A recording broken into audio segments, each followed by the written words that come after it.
going to be on the video. Hello. Hi, man. Let's give it up for Diego and Joe and Mark and Josh and E Squared. Yeah! Ironically, it's also my 58th birthday today too, so I'm really excited about that. And this is my first time and I'm really nervous, and it looks like there's a lot of people here. You guys must have saw Joe's ad campaign. I guess Joe did a local interview on a radio station. Did anyone hear it? No. One person? Yeah. That's good, because I was really concerned that he was, wasting time in a primitive form instead of going on the internet or something, I don't know. But I guess it worked out for him. Man, so this is my first time. I'm trying to get into the entertainment industry. It's a hard thing to do.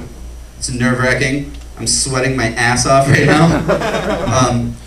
But it's a lot of fun. I went on what can loosely be described as an audition not too long ago. I mean, I say loosely because I mean loosely. It didn't actually go very well. Let me tell you about it. I found out about it actually on the internet, which, cool. But it was on Facebook, and this guy added me, and he's like, hey, I see you're interested in going on auditions. I have this audition. Would you like to come to Grand Rapids and audition? And I'm like, yeah, sure, why not? Let's do that. So I drive 2.5 hours to Grand Rapids because I'm from Saginaw. And I arrive there, and I don't know, like I said, I'm not in the entertainment industry. I'm just trying to get my start. But I was kind of like expecting like a VFW hall or something. Not like a creepy old house, which is what I pulled up to. And I went with my friend Brandon, who drove me there, and he dropped me off and said, well, have fun. So now I have no escape. So I arrive, and I walk in, and he's like, come on in. And I don't want to call him a hunchback, but he was kind of a hunchback. So he's like, come on in. And I'm like, this isn't going to go well. So I walk in, let me give you a little scenario. If I look over here, there's a bookshelf. And if I look here, there's a bookshelf. And over here, there are 2 bookshelves. Which is really cool if this guy read a lot. But they were all filled with, like, dolls. Every single one of them was a doll with, like, creepy, like, white face on. And I'm like, I'm going to end up one of these. So I walk in, he's like, have a seat. And I'm like, okay. I said okay, but my reaction was like, I gotta get the fuck out of here! So, I sit down, and he's like I said, I'm not into auditions, I've never done it before, but I went on my first one, and I was expecting to read from a script. But the entire time I was there about an hour, he just talked and talked and talked about himself, where he worked, all this stuff, and he never really got to the script. And I'm like, this is getting weird. And at that moment, I hear a door open and shut from another room in the house, and out from this way comes this shirtless giant with no teeth, and all he has for input is, I'm gonna take a shower. I'm like, alright, thank you for telling me that. I really needed to know. So then he's like, well, let me ask a couple questions about you. You're obviously, I'm sitting here like this. He's like, you obviously look like the introverted character from my script. You wouldn't be the boisterous fellow, because I just didn't want to say anything. But he's like, no, let me ask you a question. Are you okay with graphic language? I'm like, fuck yeah. Nothing like approving of graphic language with some of your own. So he's like, what's your opinion on female nudity? I'm like, I like tits.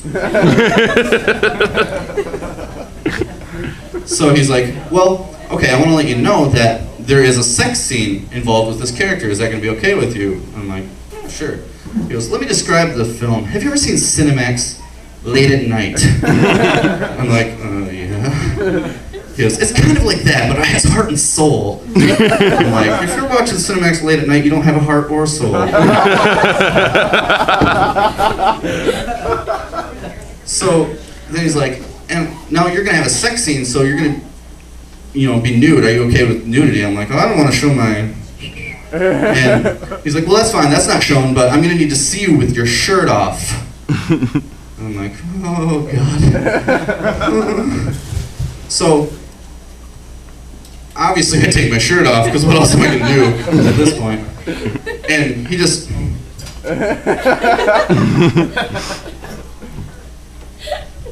You're gonna need a tan.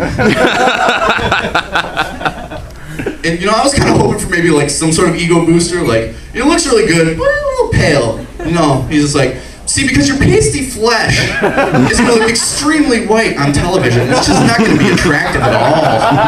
Like, it's gonna look really bad. I'm like, cool. So then he's like, well, that's all I really had.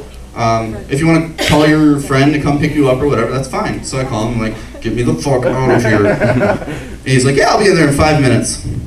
So for the next 25 minutes while I'm on this guy's couch, this guy's like, so, what'd you think of the audition? And I'm like, it was okay. What do you want me to say about it? It was almost like he was asking, was it as good for you as it was for me? The answer's obviously no. So my friend Brandon picks me up and we go home. And obviously I never hear from the guy again. Why would I? That's my luck. And I thought about it, and essentially what it comes down to is I took my shirt off for a creepy hunchback and his gigantic shirtless, toothless roommate. For no reason. That was a bad day for me. I'm trying to get, like I said, I'm trying to get into the movie industry, and I just think it's funny because I don't know what you think, but I think it's kind of funny that movie studios are starting to move in to Michigan and auto factories are starting to leave. I don't know, that's just, did anyone think that would ever happen?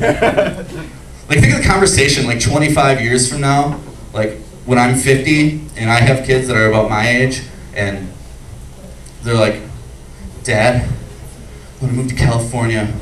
I want to work at an auto factory. Whoa, son. Hold your horses. That's a bad idea. No one's going to make it out there. Dad, I really want to stand on an assembly line for 12 hours and push a button. That's my dream. Hold on. Why don't you just take the job at the television show I've been working? You know, it's benefits, it's cush, it's easy. You don't even have to do anything. There. Thanks a lot, guys. That's all I have for you. Yeah!